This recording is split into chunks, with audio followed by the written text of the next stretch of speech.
Sex is not enjoyment. Sex is a spiritual transaction.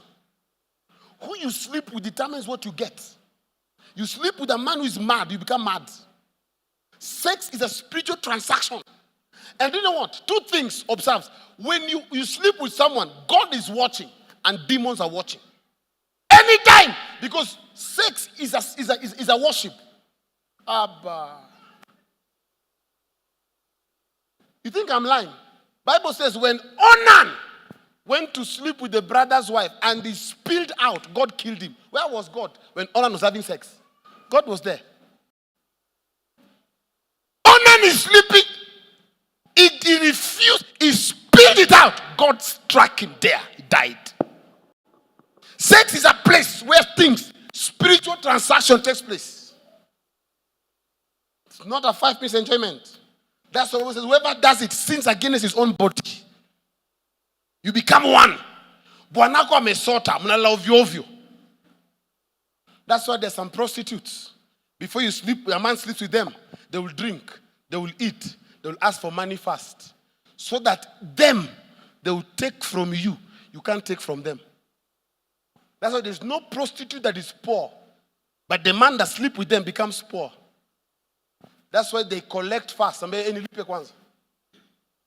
Because in the realm of transaction, whatever you give before or after is the sacrifice. So kuna wengine wenyu hapa, if you do not marry the man you have now, if you had not married a man, you will be a very prominent. That is why, look at all these women who are on top. Are they married? They are not. Why? Mention any woman on top. One thing you will notice, they are single. Mention any woman in Kenya or outside, both preachers and not preachers. Any. And say Kenya, a woman who is very vocal, very strong. Very few are strong and are married. I can mention 10 that I know. But there are 4. That woman talks, people bow. Their voice is stronger than the president's wife. But they don't get into any covenant with any man. So they keep ascending. Kuna mama wengine hapa kama si kuolewa, ungekuwa unafanya biashara kubwa sana. Uliolewa ukapata mimba ukaanza kuzaa kwa mjinga. So kazi yako tu ni watoto. Ndio unaenda shule. You're a graduate. The only thing is my children, my husband. My children, my husband. My children, my husband. You have nothing to show. Your younger sister who is not married, the girl is coming up strong. Who you sleep with matter. You hear me? It's a spiritual transaction. Sex is worship.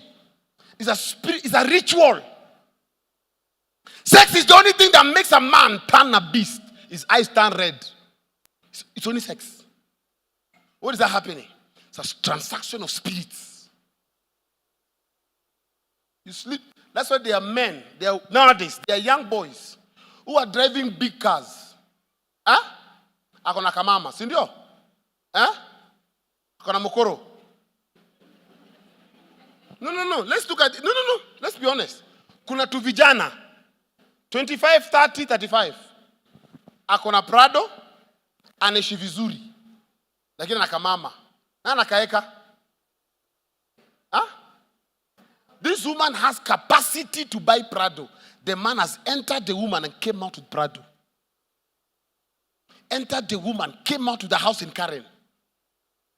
There are some small girls now who live well because they have certain rich men who, when they meet that girl, they give all the money, they forget their wives. The woman entered the man. When she came out with the wallet of that man. No, it's a spiritual transaction. That is why if married women don't know warfare, your husband will go. By the time he comes back, you'll be broke. No, it's a transaction. It's a transaction. That is why, if you look in the old times, kings were giving their daughters to princes.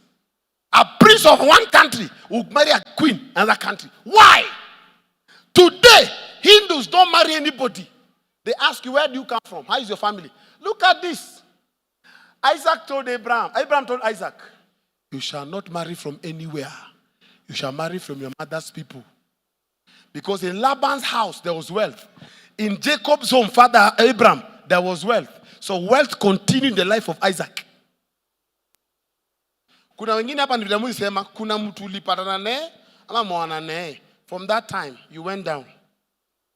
Vitu zikajifunga, doors closed, you lost your job, you got fired, things happened. There are men in them or women in them, they are door closers. Aya kuna mama asema kai. Ningeambiwa hii kitu kabla nipate Baba John. Huyu mwanaume singemwangalia.